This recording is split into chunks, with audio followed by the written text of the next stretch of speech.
Hello students, this video lecture is an initiative taken by Shet Vidya Mandir Junior College of Commerce and Science. This video lecture 12th standard SP students, and today we'll start with a new chapter number 8, Correspondence with Depositors, and we will see what precautions a secretary should take while corresponding with depositors. Before starting with the answer, I would like to revise you some basic important points about the depositors. Public deposit is an borrowed source of finance. This public deposits are very much similar to fixed deposits, which are provided by the banks, and public deposits are provided by the companies. Now, the depositors, the holder of the depositors, public deposits, they are called as the depositors, and they receive fixed rate of interest on their investment. The minimum period for accepting public deposits by the company is 6 months, and maximum period is 36 months.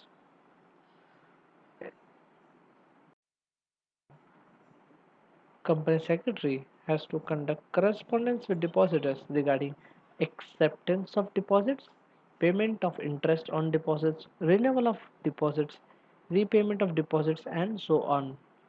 Secretary conduct such correspondence on behalf of the company and also as per the board of directors. As per the instructions of board of directors, the secretary should be very cautious and careful while corresponding with the depositors of the company. Precautions to be taken by the secretary while corresponding with the depositors. Our first point is legal provision.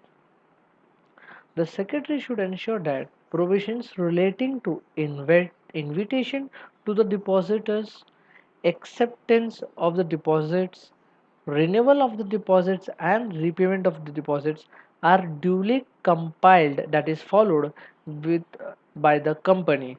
While corresponding the depositors, secretary should observe the legal provisions, and you have and we have seen in the chapter of public deposits that there are number of legal provisions related to invitation for acceptance of deposit, renewal, and repayment, and there are many terms and conditions for different types of companies.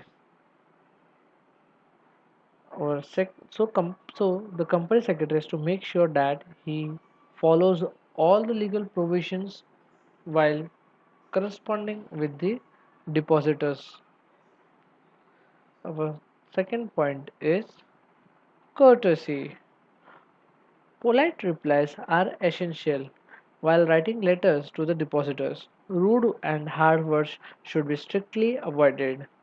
Here, the secretary should take care of the words he uses in writing the or in writing the letter to the depositors. He should try his best to communicate and convey the concept or subject of letter with politeness. Our third point is prompt response, that means quick response. The secretary should take care of prompt replies, that means if any depositors, if means the secretary has to make sure that he reply all the queries and complaints of depositors very quickly and promptly. Quick reply also creates a goodwill and image of the company in the minds of the depositors. So the secretary should update the query and reply on the query as soon as possible.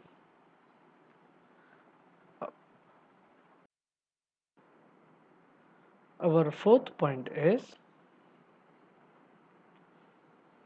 accuracy. Letter written to the depositors should be accurate and precise. Factual and correct information should be provided to them. The secretary has to make sure whatever information he writes in the content should be accurate, especially in case of numbers. When the information is in number format, he should make sure he provide right information and there is no mistake in writing the information, as a simple mistake can lead to confusion and chaos. The facts and figures should be written appropriately. Next point is image and goodwill. While writing letters, the secretary has to maintain the goodwill of the company.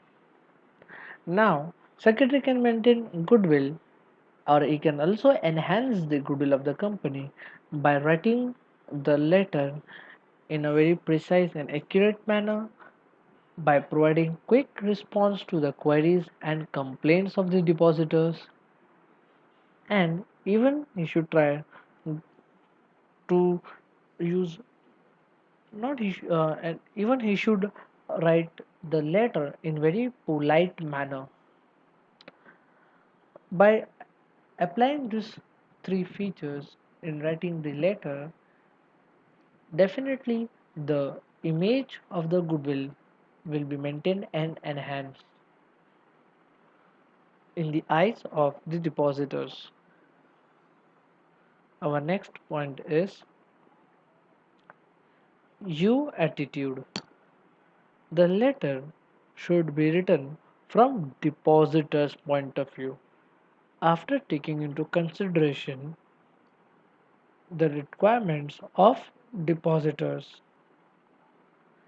the secretary should give due importance and consideration to the depositor and consider the problems of depositor.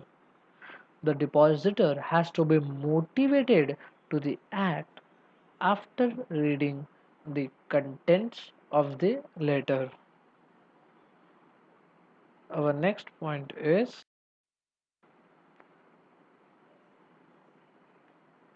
or you can say our seventh point is conciseness.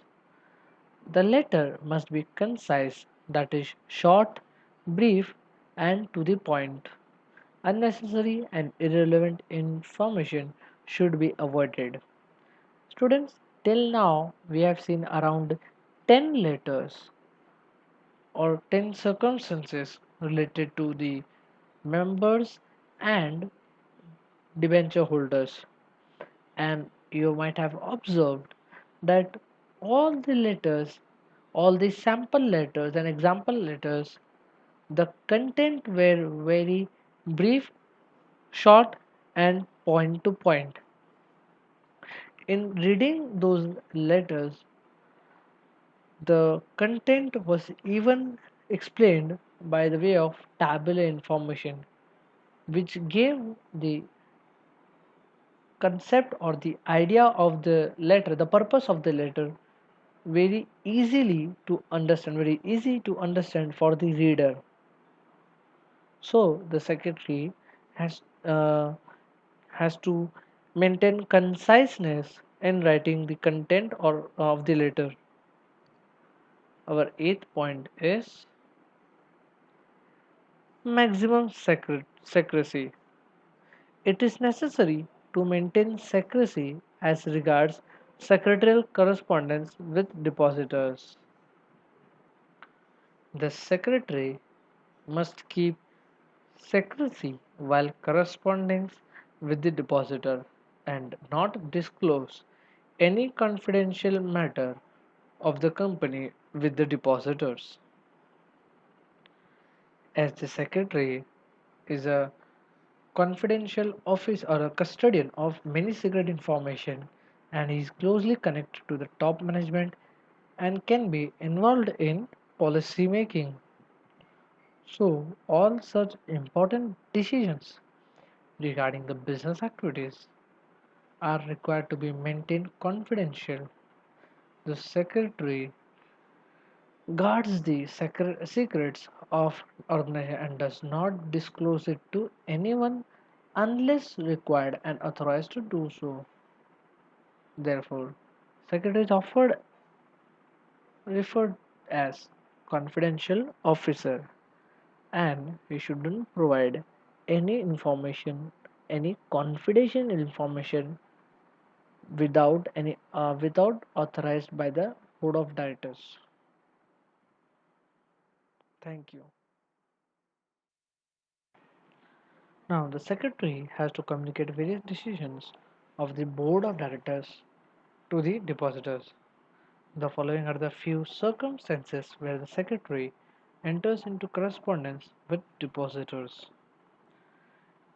Firstly, that is thanking depositor for depositing the amount and showing faith in the company. Students, this letter is been asked for 5 marks many times in board. Even in this year question paper, that is 2019-20, same letter was asked for 5 marks. Intimation about the payment of interest. Now again, there are two letters related to the interest. First for as an interest warrant and second electronic payment of interest, which is very much similar to the interest letters of debenture holders.